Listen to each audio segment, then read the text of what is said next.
Welcome back to another episode of the MD Investor Channel, where we talk about personal finance, increasing our financial IQ, teaching our children so we can break the cycle of generational poverty. Today, we're going to talk about dividend ETF. We've done several videos about building out a dividend portfolio for passive income. And so far, we've talked about building a portfolio of individual stock, the research we have to do, the due diligence we have to do, looking into the income and the revenue and the debt and the dividend and the payout ratio and the dividend yield, and a lot of work listening to the conference call and looking at the annual report and the quarterly report and all that. But there's an easier way. I said the other option, if you don't want to do all that work, is to buy a dividend ETF. And an ETF just stands for an exchange traded fund. It's basically like buying a basket of stocks, not just one stock, a basket of stocks. Sometimes 20. It's buying a basket of stocks. Sometimes 50, sometimes 100, sometimes it could be thousands of stocks. And it saves you the trouble. You buy this one ETF, and you have a little piece of ownership of all these companies.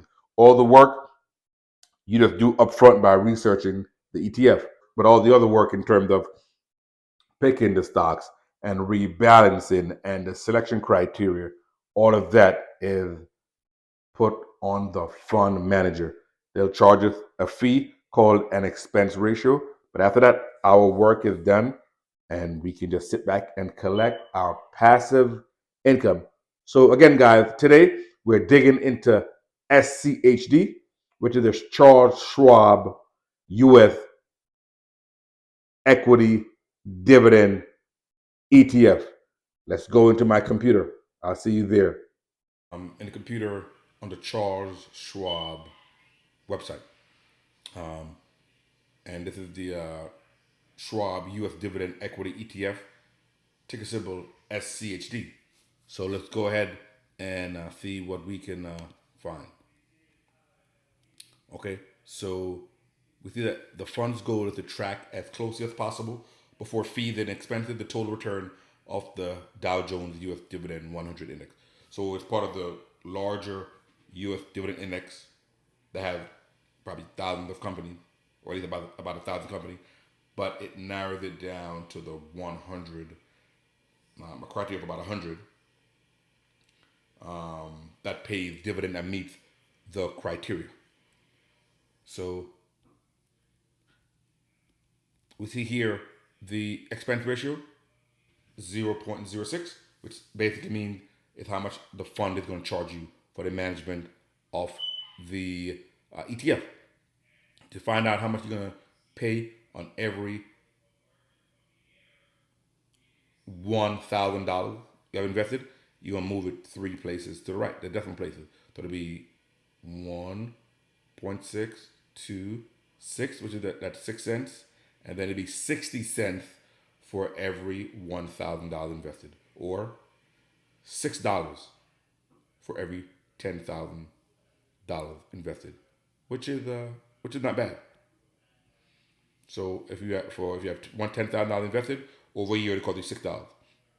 This assumes the investment is increasing by 5% per year, and this is how much you'd pay going over. So in 3 years, you pay $19. In 5 years, you'd pay this much, and in 10 years, you pay that much. Okay, now let's look at the selection criteria.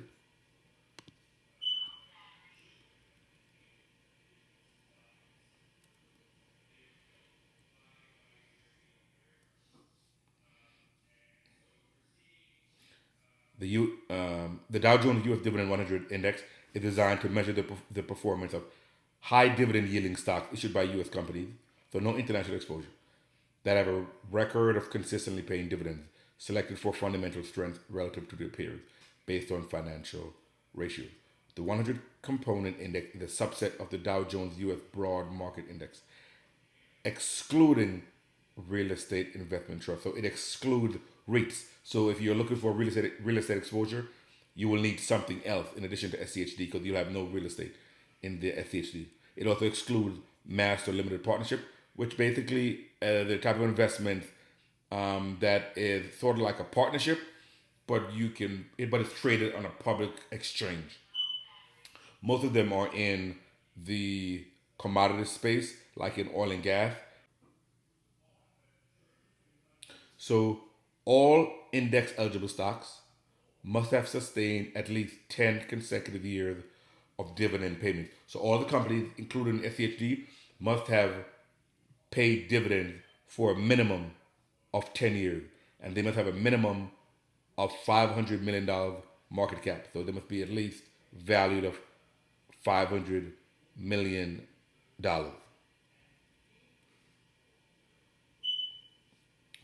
The index components are then selected by evaluating the highest dividend yielding stocks based on four fundamental base characteristics: cash flow to total debt, right? So they really screen them. Cash flow to total debt, that's one of the criteria. Return on equity, another criteria. Dividend yield, and 5-year dividend growth rate. So not only do they have to be paying dividends for 10 years, but they have to be meet a certain threshold for growing their dividends over the last 5 years. No single stock can represent more than 4% of the index, which is great for diversification, right? Because you hate for one company to have an overweight representation and that goes down. That will significantly affect your return. And no single sector, as defined by the index,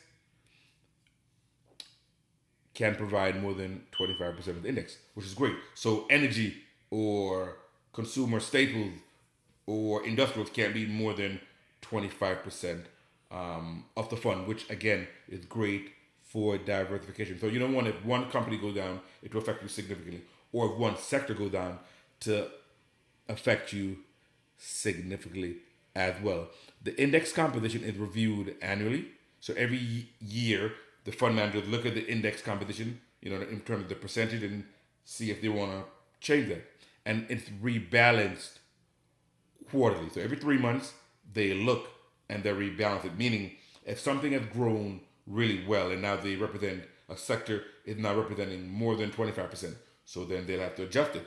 Maybe they have to sell some of that position that's overweight now, over 25%, and put it into other section. Or if one company has done really well and it's now more than 4%, they have to rebalance it. Okay? Let's look at some of the top 10 holdings. We have Amgen, which you may have not heard about. We have Chevron, AbbVie, Broadcom, Merck, Cisco, Coca-Cola, Verizon, Pepsi, Pfizer. So you see, we have a total of 104 holdings. The top 10 represent about 40%, and we have a variety of sectors involved here. We have energy, we have pharmaceutical, we have semiconductors, which would be in the information technology, another pharma, another information technology, consumer staples, telecom, consumer staples, farm. So very diversified. Okay? The breakdown here of the sector: industrial is the biggest one, 18%, healthcare 16%, financial 14%, consumer defensive 12%, technology a little less than 12%. Normally in the S&P 500 index, you'd see technology be very overweighted. It'd be, probably 21%. Now it's only 12%. Energy 10%, and then it gets a little less with consumer cyclical 8.9, and then communication, basic materials, and utilities all in low to mid single digits. Right now it's trading for about 69. It's trading right now for about $69.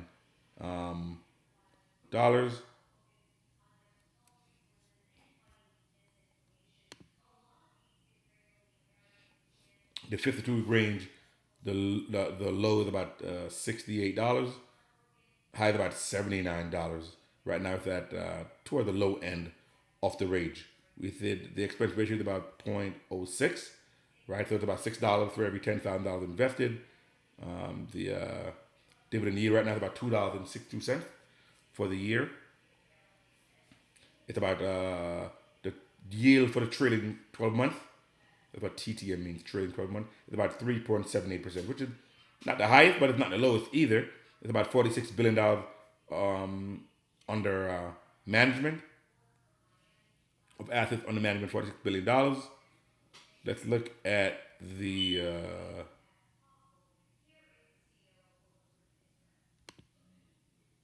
dividends. So we think it's about 3.78%, which is not bad. Look at the dividend growth rate. The dividend growth rate for the trailing 12 months is about 5.7%. Over the last 3 years, the compound annual growth rate over the last 3 years is about 11.4%. Great dividend growth rate. The dividend growth rate over the last 5 years, 13.69%. And over the last 10 years, the dividend growth rate was about 11%. These are great double-digit dividend growth, right? Which is excellent. Excellent dividend growth. If this continues, at this 11%, 13%, I mean, your dividend will probably double in about 5 to 6 years. So this is excellent dividend growth rate. Plus, let's look on the appreciation. So in 2012, it was about 11.4% return in the year of 2012. Year 2013, 32% return. The year of 2014, about 11.6 return. The year of 2015, it was almost flat, like 0.2, almost flat. Year of 2016, about a 16% return. Year of 2017, 20% return. Year of 2018, it was down 5.46%. Year of 2019, another great year of 27% return. Year of 2020, 15% return. And the year of 2021, this is where they cut it off here, 29, almost 30% return. So that is a tremendous return. So the 1 year return they have here is about 29%. The 5 year return is about 16%, and the 10-year return is about 15.34% return. So not only are you getting capital growth, right? Your underlying ETF is growing in value, but you're also getting dividends, which are also compounding nicely. So you see why people love this ETF. So you see where it'll save you time because you get immediate diversification. Instead of you researching 20, 30, or 40 companies, you buy this one ETF and you get immediate diversification. You get in capital appreciation. You get in capital appreciation. You're getting dividend growth. You're getting dividend, 4 times a year, right? March, June, September, and December, and you're getting growth off this dividends. I mean, you pretty much have everything in one. So you see, this is the benefit of buying that one ETF. So guys, I hope you appreciate the difference between the individual stock. We have to put a little more work into it, and it's buying this one ETF, which kind of work is kind of already done for you, right? You have to pay a little expense ratio, a little management fee, but it's really not that much.